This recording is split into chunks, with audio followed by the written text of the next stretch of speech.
highlights tonight. 200 years ago today, on the 18th of June 1815, the Battle of Waterloo was fought in Belgium.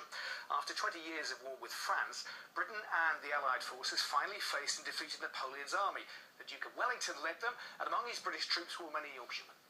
Today's Battle of Waterloo commemorations have been held across the UK.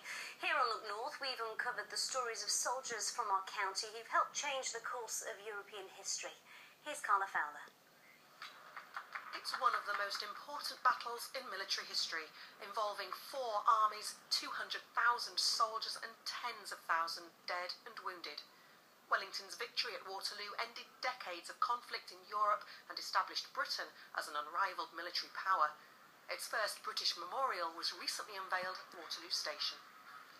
But for the soldiers, it was just another battle, and hundreds of Yorkshiremen were part of it. One of those forgotten veterans was John Annison from Easingwold.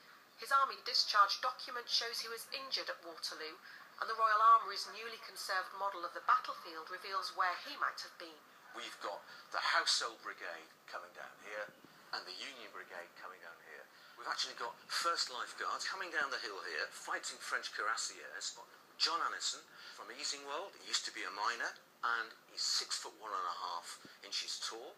He's about 22 years old, and we think he's already been wounded in the retreat to this position the day before.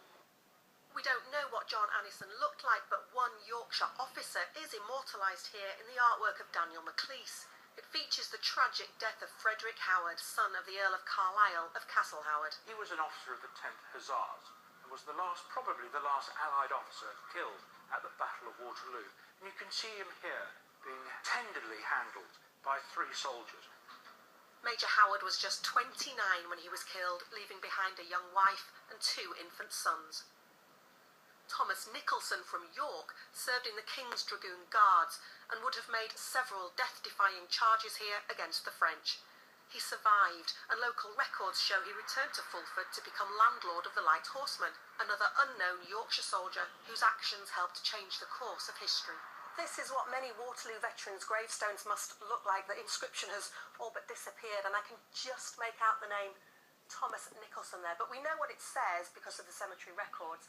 It says he served in the King's Dragoon Guards and departed this life on September the 28th, 1850, aged 60 years old. As part of Waterloo 200, school children have been researching the lives of veterans local to them. And at Malton School, they've given up their lunch breaks to study John Annison. Was dismissed from the battle after having consumption and a problem with his heart. And it was really interesting to see all the documents that were actually there, all about him. They fought maybe for their families, and that kind of respect that they had for one another, and the fact that it was so important to them to win. It makes me proud because they fought for our country, and it's a really brave thing to do. The 100th anniversary of Waterloo was overshadowed by another war. Today we might remember what a close call the battle was, and what might have been without the efforts of our Yorkshire soldiers. Carla Fowler, BBC Look North. Wonderful to remember that. It is indeed.